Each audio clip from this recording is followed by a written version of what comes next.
ಸ್ನೇಹಿತರೆ, ಇಂದು ನಮ್ಮ ಚಾನೆಲ್ನಲ್ಲಿ ಭಾರತ ಎಲೆಕ್ಟ್ರಾನಿಕ್ಸ್ ಲಿಮಿಟೆಡ್ BELನಲ್ಲಿ ಪ್ರಕಟವಾದ ಕುಶಲ ಮತ್ತು ಉತ್ಸಾಹಿ ಅಭ್ಯರ್ಥಿಗಳಿಗೆ ಸೂಪರ್ ಸುದ್ದಿಯನ್ನು ತರುತ್ತಿದ್ದೇವೆ. ಇದು ನೆಲೆಯ ಆಧಾರದ ಮೇಲೆ PE BTech ಅಭ್ಯರ್ಥಿಗಳಿಗೆ ಭರ್ಜರಿ ಉದ್ಯೋಗ ಅವಕಾಶವಾಗಿದೆ. ನೋಡೋಣ ಇವತ್ತಿನ ವಿವರಗಳು. ಮೊದಲಿಗೆ ಜಾಬ್ ಡಿಸ್ಕ್ರಿಪ್ಷನ್ ಅನ್ನು ನೋಡೋಣ.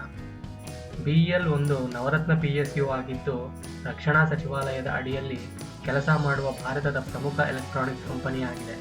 ಇವರು ಪರಿಷ್ಕೃತ ತಂತ್ರಜ್ಞಾನ ಉಡುಗೊರೆ ನೀಡುತ್ತಿದ್ದು, ಈ ಬಾರಿ 350 ಹುದ್ದೆಗಳಿಗೆ ಅರ್ಜಿ ಆಹ್ವಾನಿಸಲಾಗಿದೆ. ಅದರಲ್ಲಿ 200 ಹುದ್ದೆಗಳು ಎಲೆಕ್ಟ್ರಾನಿಕ್ಸ್ ವಿಭಾಗದಲ್ಲಿ ಮತ್ತು 150 ಹುದ್ದೆಗಳು ಮೆಕ್ಯಾನಿಕಲ್ ವಿಭಾಗದಲ್ಲಿ. ಆಕರ್ಷಕ ವೇತನ ಶ್ರೇಣಿ ಕೂಡ ಹೊಂದಿದೆ. 40,000 ದಿಂದ 1,40,000 ಜೊತೆಗೆ ಅನೇಕ ಬೋನಸ್, ಹೆಚ್ಚಾರಿಗೆ ಮತ್ತು ಇನ್ನಿತರೆ ಪ್ರಯೋಜನಗಳು. ಈಗ ಈ ಕೆಲಸಕ್ಕೆ ಬೇಕಾಗಿರೋ ಎಲಿಜಿಬಿಲಿಟಿ ಕ್ರೈಟೀರಿಯಾನು ನೋಡೋಣ.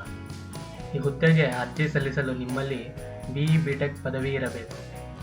ಎಲೆಕ್ಟ್ರಾನಿಕ್ಸ್ ಮತ್ತು ಕಮ್ಯುನಿಕೇಷನ್ ಅಥವಾ ಟೆಲಿಕಮ್ಯುನಿಕೇಷನ್ ಅಥವಾ ಮೆಕ್ಯಾನಿಕಲ್ ಡಿಸಿಪ್ಲಿನ್ನಲ್ಲಿ ಇತ್ತೀಚಿನ ಪಾಸ್ ಆಗಿರಬೇಕು.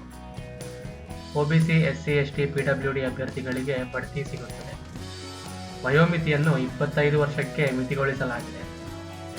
SC, ST, OBC, PWBD ಅಭ್ಯರ್ಥಿಗಳಿಗೆ ವಯೋಮಿತಿಯಲ್ಲಿ ಸಡಿಲಿಕೆ ಇರುತ್ತದೆ. ಮುಂದೆ ನಾವೀಗ ಸೆಲೆಕ್ಷನ್ ಪ್ರೊಸೆಸ್ ಹೇಗಿರುತ್ತೆ ಅಂತ ನೋಡೋಣ. ಹುದ್ದೆಗಳ ಆಯ್ಕೆಯ ಪ್ರಕ್ರಿಯೆ ಕಠಿಣವಾಗಿದ್ದು 2 ಹಂತಗಳಲ್ಲಿರುತ್ತದೆ.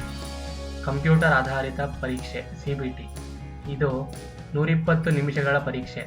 125 ಪ್ರಶ್ನೆಗಳನ್ನು ಒಳಗೊಂಡಿದ್ದು, ತಾಂತ್ರಿಕ ಮತ್ತು ಸಾಮಾನ್ಯ ಆಪ್ಟಿಟ್ಯೂಡ್ ಒಳಗೊಂಡಿದೆ. ಮುಂದಿನ ರೌಂಡ್ ಇಂಟರ್ವ್ಯೂ ಆಗಿದ್ದು, ಪರೀಕ್ಷೆಯಲ್ಲಿ ಉತ್ತಮ ಪರ್ಫಾರ್ಮೆನ್ಸ್ ನೀಡಿದವರಿಗೆ ಸಂದರ್ಶನಕ್ಕೆ ಆಹ್ವಾನ ನೀಡಲಾಗುತ್ತದೆ. ಸ್ಕೋರ್ನಲ್ಲಿ ಶ್ರೇಯಸ್ಕರರಾದವರಿಗೆ BELನಲ್ಲಿ ಕೆಲಸ ಮಾಡಲು ಅವಕಾಶ ಸಿಗುತ್ತದೆ. ಕೆಲಸಕ್ಕೆ ಅಪ್ಲೈ ಮಾಡೋದು ಹೇಗೆ ಅಂತ ಯೋಚನೆ ಮಾಡ್ತಾ ಇದ್ದೀರಾ? ಅದನ್ನು ಮುಂದಿನ ವಿಡಿಯೋದಲ್ಲಿ ತಿಳ್ಕೊಳ್ಳೋಣ. ಇಂತಹ ಮಹತ್ವದ ಮಾಹಿತಿಗಳನ್ನು ಬಿಟ್ಟುಕೊಡಬೇಡಿ. ನಿಮ್ಮ ಸ್ನೇಹಿತರೊಂದಿಗೆ ಹಂಚಿಕೊಳ್ಳಿ ಮತ್ತು BELನಲ್ಲಿ ಪ್ರಕ್ರಿಯೆಗೆ ತಯಾರಿ ಆರಂಭಿಸಿ. ನಮ್ಮ ಚಾನೆಲ್ MRP ಕೋಡ್ ಫೈರ್ಗೆ ಸಬ್ಸ್ಕ್ರೈಬ್ ಮಾಡಿ. ಇನ್ನಷ್ಟು ಹೊಸ ಅಪ್ಡೇಟ್ಗಳಿಗಾಗಿ ಲೈಕ್ ಮಾಡಿ, ಕಾಮೆಂಟ್ ಮಾಡಿ ಮತ್ತು ನಿಮ್ಮ ಅಭಿಪ್ರಾಯಗಳನ್ನು ಹಂಚಿಕೊಳ್ಳಿ. ಮುಂದಿನ ವಿಡಿಯೋದಲ್ಲಿ ಭೇಟಿ ಮಾಡೋಣ.